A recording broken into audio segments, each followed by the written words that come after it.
अस्सलामुअलैकुम students, my name is Kafeela Kashif and you are watching YouTube channel. आज मैं आपको पास्ट कंटिन्यूअस की इंटरोगेटिव फॉर्म के बारे में बताऊंगी कि इसका फार्मूला क्या है इन इंग्लिश और इसकी आइडेंटिफिकेशन इन उर्दू आपको बताऊंगी कि हम अपने टेंस को उर्दू में कैसे हमें पता चल सकता है कि ये पास्ट कंटिन्यूअस टेंस है, इन इंटरोगेटिव फॉर्म है और इसको हम कैसे रेडी कर सकते हैं। तो चलिए अपने टेंस का आगाज़ करते हैं। सबसे पहले हम इसकी उर्दू में पहचान देखते हैं कि हम इसको कैसे हमें पता चलेगा कि ये इसकी उर्दू में क्या पहचान है। उर्दू में इसके शुरू में क्या, क्यों, कैसे लगा होगा और लास्ट के ऊपर हमें पता चलेगा रहा था, रही थी या रहे थे लिखा होगा। ये पास्ट कंटिन्यूअस इन इंटेरोगेटिव फॉर्म में है और इसका फार्मूला इन इंग्लिश क्या है। इंग्लिश में हम इसके साथ वाज और वर्ड स्टार्ट में लगाते हैं और फिर उसके बाद हम अपने टेंस को स्टार्ट करते हैं, उसके साथ first form of the verb को इस्तेमाल करते हैं और ING हम यूज़ करते हैं। आपने जब फ़िक्रा रेडी करना है तो आपके ज़हन में ये होना चाहिए कि वाज और वर्ब को हमने इंटेरोगेटिव का मतलब होएगा सवालिया फ़िक्रा, इसको हमने वाज और वर्ब को स्टार्ट में रखना है और उसके बाद हमने अपने फ़िक्रे का आगाज़ करना है। अब हम अपना सेंटेंस देखते हैं। उर्दू में हमारे पास क्या सेंटेंस है, क्या वो सैर करने जा रहे थे। अब हम देख रहे हैं इसके शुरू में क्या लिखा हुआ है और रहे थे लिखा हुआ है। हमें पता चल रहा है कि ये कौन सा टेंस है, ये पास्ट कंटिन्यूअस टेंस है, इंटेरोगेटिव फॉर्म में है। इसके शुरू में हम वाज या वर्ब को इस्तेमाल करेंगे। हम देखते हैं वो की इंग्लिश क्या है, वो ज़्यादा सारे हैं या एक इंसान है। वो ज़्यादा सारे हैं, रहे लिखा हुआ है। अगर उर्दू में हम देख रहे हैं, अगर रहा था लिखा होता तो ही आएगा, यहाँ पे रहे थे लिखा हुआ है, इसीलिए हम यहाँ पे दे को इस्तेमाल करेंगे। और दे के साथ हम क्या इस्तेमाल करेंगे, दे के साथ वर्ब इस्तेमाल होगा। लेकिन हम देख रहे हैं कि क्वेश्चन मार्क बनाने के लिए, हमें क्वेश्चन सवालिया फ़िक्रा बनाने के लिए इंटेरोगेटिव या सवालिया फ़िक्रा जिसको हम उर्दू में बोलते हैं, इसके शुरू में हम वाज या वर्ब को इस्तेमाल करते हैं। दे चूँकि जमा वर्ड है, इसके साथ हम वर्ब को इस्तेमाल करेंगे। इसके साथ अब हम देख रहे हैं हम वर्ब को इस्तेमाल करें, वर्ब दे और उसके बाद हमने अपना बाकी फ़िक्रा इस्तेमाल देखना है कि वो कैसे होगा हमारा फ़िक्रा। जाने की इंग्लिश क्या होती है, गो मैंने जाना होता है, इसके साथ हम ING इस्तेमाल करेंगे।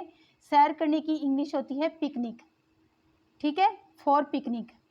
इसको अब हम टेंस की शेप में कैसे लेकर आएंगे। शुरू में सवालिया फ़िक्रे के शुरू में मैंने आपको पहले भी बताया था, वाज या वर्ब को हम शुरू में लाएंगे, वर्ब दे, उसके बाद हम लगाएंगे जाने की इंग्लिश गोइंग फॉर पिकनिक और उसके बाद हम फ़िक्रे के लास्ट के अंदर क्वेश्चन मार्क को अप्लाई करेंगे ताकि हमारा ये फ़िक्रा कंप्लीट हो जाए। अब हम नेक्स्ट सेंटेंस की तरफ चलते हैं। क्या वो आग लगाने की कोशिश कर रहे थे। अब हमने देखना है कि फ़िक्रे के लास्ट में रहा था, रही थे या रहे थे लिखा हुआ है, ये हमें बता रही है पास्ट कंटिन्यूअस टेंस है और इसके शुरू में क्या लिखा हुआ है। अब हमने देखना ये है कि इसके साथ हम वो ज़्यादा सारे हैं या एक है। एक के लिए ही इस्तेमाल होता है, ज़्यादा सारे के लिए दे इस्तेमाल होता है और दे जमा वर्ड्स है, इसको हम बोलते हैं प्लूरल वर्ड्स। प्लूरल वर्ड्स के साथ हम क्या इस्तेमाल करते हैं, प्लूरल वर्ड्स के साथ हम वर्ब को अप्लाई करेंगे, not using was but using were. They के साथ हम वर्ब को इस्तेमाल करेंगे, वर अब शुरू में आ जाएगा, वो की इंग्लिश दे आएगी और कोशिश करने की ट्राई आएगी, ट्राई के साथ ING इस्तेमाल करेंगे। आग लगाना की इंग्लिश होती है, आग की इंग्लिश फायर होती है, लगाने की पुट आएगी, टू पुट। अब हम फ़िक्रे को देखते हैं कि हम फ़िक्रे को कैसे अब इसका स्टार्ट करेंगे। फ़िक्रे को were they trying to put fire, try मैंने कोशिश करना, पुट फायर मैंने होता है आग लगाना। फ़िक्रे के शुरू में हम टेंस लेकर आए, उसके बाद हमने अपना दे इस्तेमाल किया, उसके बाद हम फॉर्म को इस्तेमाल कर रहे हैं ताकि हमारे फॉर्म के साथ ING को भी इस्तेमाल करना है क्योंकि रहे की इंग्लिश ING होती है, ING इस्तेमाल करेंगे और उसके बाद हम लास्ट में फुल स्टॉप देंगे ताकि हमारा ये फ़िक्रा कंप्लीट हो जाए। आग लगने की इंग्लिश होती है पुट फायर। क्या हामिद हवाई जहाज़ से अमेरिका जा रहा था। रहा था से हमें पता चल रहा है कि ये पास्ट कंटिन्यूअस टेंस है। पास्ट के साथ शुरू में क्या लिखा हुआ है, इसके साथ हम वाज या वर्ब को इस्तेमाल करेंगे। हामिद एक अकेला इंसान है, एक अकेला लड़का, इसके साथ हम वाज को इस्तेमाल करेंगे। वाज फ़िक्रे के शुरू में आएगा। हामिद की इंग्लिश हामिद आएगी, हवाई जहाज़ की आएगी प्लेन आएगी, अमेरिका की अमेरिका आएगी। बाय मैंने होता है से, फ्रॉम मैंने भी से होता है लेकिन यहाँ से की इंग्लिश बाय आएगी। अब हम देखते हैं कि हमारा ये टेंस कैसे सेंटेंस कंप्लीट होगा।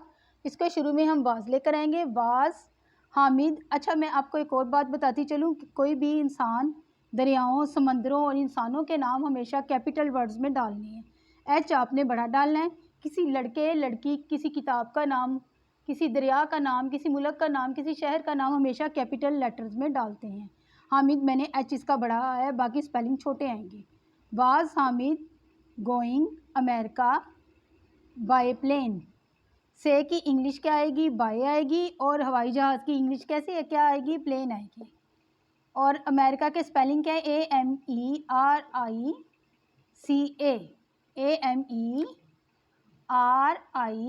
AMERICA America.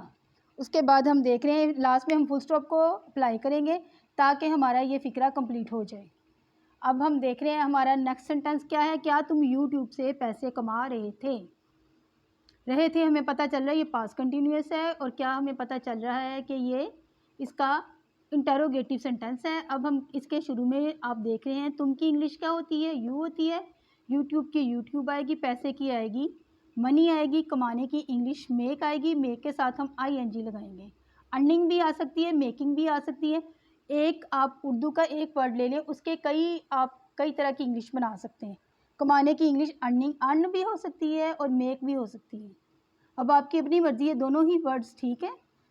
कमाने की इंग्लिश मैंने लगाई है, मेक लगाई है। मेकिंग रहे की इंग्लिश ING होती है। इसके शुरू में हम देखते हैं कि यू वाहिद लफ्ज़ है या जमा है, तो ये जमा लफ्ज़।